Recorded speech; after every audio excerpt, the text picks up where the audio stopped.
Salut, c'est Louis, j'espère que tu vas bien. Bienvenue sur Cryptonation. Aujourd'hui, dans cette vidéo, je vais te montrer un peu comment Lightning, le Lightning Network, peut être utilisé. J'avais déjà fait une vidéo.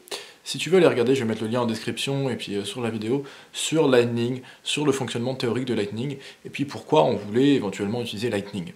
Lightning, c'est une solution, je vais en discuter un petit peu après, je vais en discuter un peu plus dans les détails ensuite, mais c'est une solution qui peut vraiment nous permettre d'utiliser Bitcoin pour des transactions de la vie de tous les jours et pour des transactions qui sont des petites transactions. C'est encore quelque chose de très expérimental, c'est pas quelque chose que l'on va forcément avoir demain, même si il semblerait que l'horizon se rapproche de plus en plus.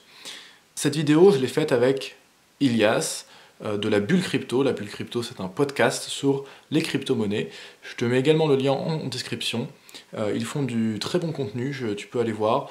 Ils font des vidéos. Ils font des podcasts chaque semaine sur les crypto-monnaies. J'ai fait une discussion avec Ilias également, donc sur leur podcast.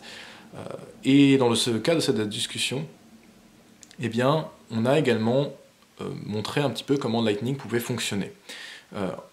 Avant ce podcast, j'avais également testé avec Ilias l'application de Lightning qui était sortie, une application alpha, et puis tu verras que pendant ce podcast, on n'utilise pas forcément cette application, mais on vous montre quand même un petit peu comment Lightning fonctionne.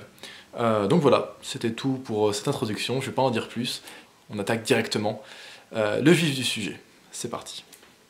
Donc ce Lightning Network que nous on a testé, le wallet s'appelle Neutrino, il est disponible sur GitHub, vous pouvez le télécharger, et il tournait jusque-là sur le testnet. On a eu des soucis pour le faire tourner un petit peu aujourd'hui, on peut quand même vous montrer à quoi ça ressemble. Donc voilà à quoi ça ressemble, donc c'est l'application Lightning de Lightning Labs. Donc vous avez possibilité effectivement de payer avec cette application. Si vous avez cette chose qu'on appelle le payment request, vous pouvez le coller là et faire le paiement directement. Et donc vous avez les différents channels qui sont ouverts également, qui s'ouvrent ici. Et vous avez les différentes transactions.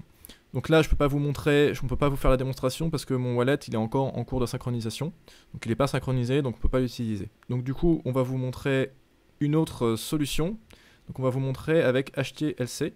Donc tout ça, ça fonctionne actuellement sur le testnet, donc le réseau de test de Bitcoin. On a pu le tester sur le Lightning, l'application Neutrino, mais on dirait que peut-être on a raté. Il y avait une certaine fenêtre de 2 semaines pour faire les tests, et puis il semblerait que maintenant ça soit un petit peu trop tard.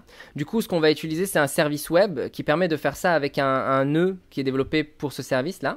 Et là, normalement, on devrait pouvoir voir mon écran où je vais faire un payment request à Louis qui va ensuite le mettre dans son wallet web lui-même pour recevoir l'argent. Donc là, je lui envoie 500 Satoshi.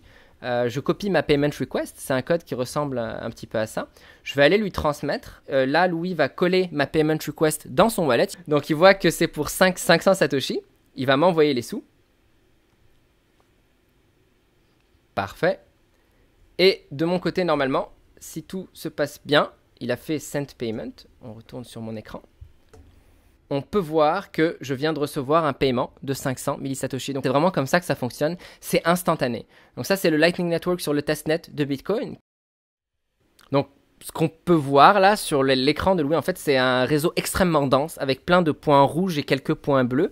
Et en fait, HTLC explique qu'il est présentement connecté au Lightning Network avec 47 channels actifs. Donc ces channels, c'est des manières de faire des paiements. Par exemple, au moment où j'ai envoyé, Louis m'a envoyé ses Satoshi, en fait ça s'est fait à partir de l'un de ces payment channels.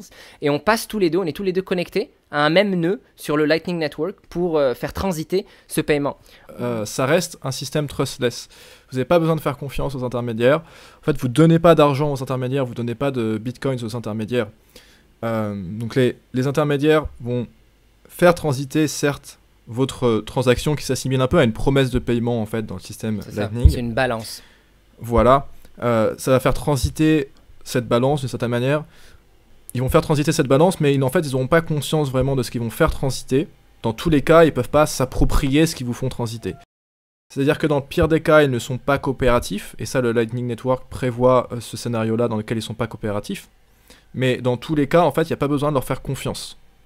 Oui, c'est Louis et moi qui signons cette nouvelle balance qui change entre nous à l'aide de nos clés privé du wallet Lightning. Et en fait, c'est une multisignature qu'on fait. Personne ne va pouvoir modifier cette balance s'il n'a pas ma signature ou sa signature. Et si l'un d'entre nous essaie de faire une modification à cette balance sans l'accord de l'autre, la dernière signature, multisignature qu'on a fait ensemble va permettre à l'un ou l'autre de rétablir la balance à l'état précédent. Ce qui garantit que je peux faire des transactions avec Louis sans lui faire confiance en utilisant N intermédiaires, un nombre, pas seulement un, on peut faire des hops là, des bonds, de nœud à nœud à nœud à nœud à nœud, sans avoir besoin de leur faire confiance. Et tout ça, ça serait instantané parce que ce n'est qu'à la fin, qu'une fois qu'on a fini de faire tous ces échanges et de changer notre balance, qu'on va reporter à la blockchain l'état final de la balance et que ça va être marqué, signé sur la blockchain.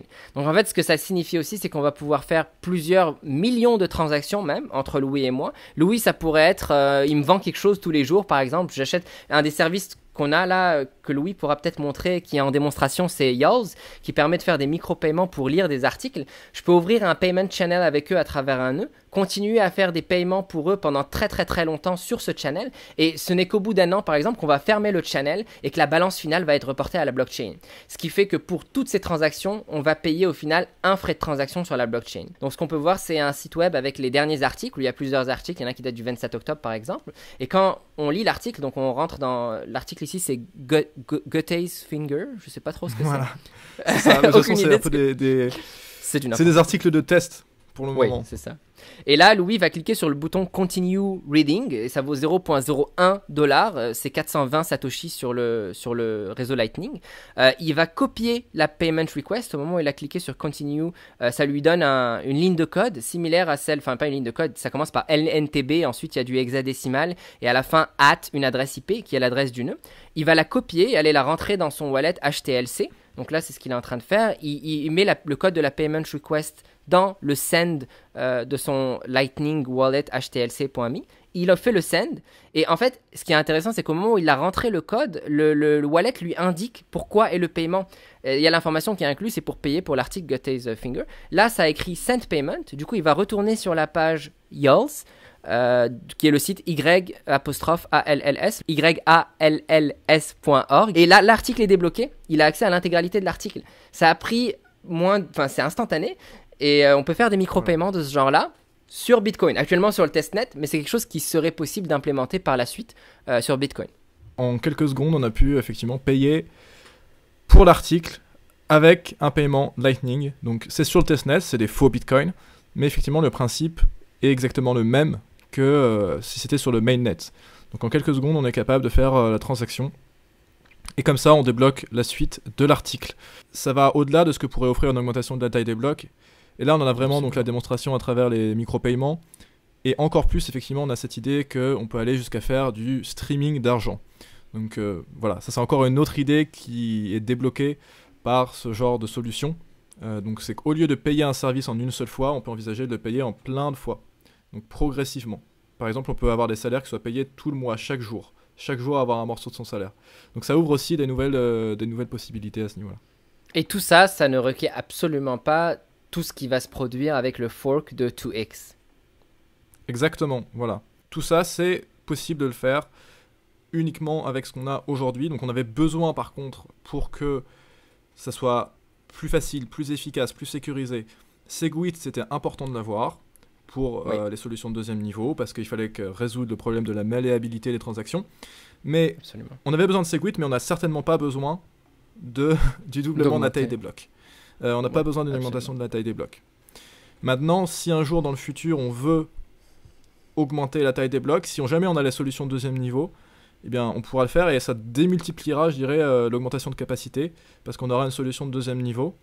Et quand vous augmentez sur, je dirais, la couche de base, si vous avez déjà ce service sur la deuxième niveau, c'est une vraie augmentation de capacité à une échelle qui est beaucoup plus importante que si on augmente simplement la capacité aujourd'hui. Donc voilà, c'est tout pour cette vidéo.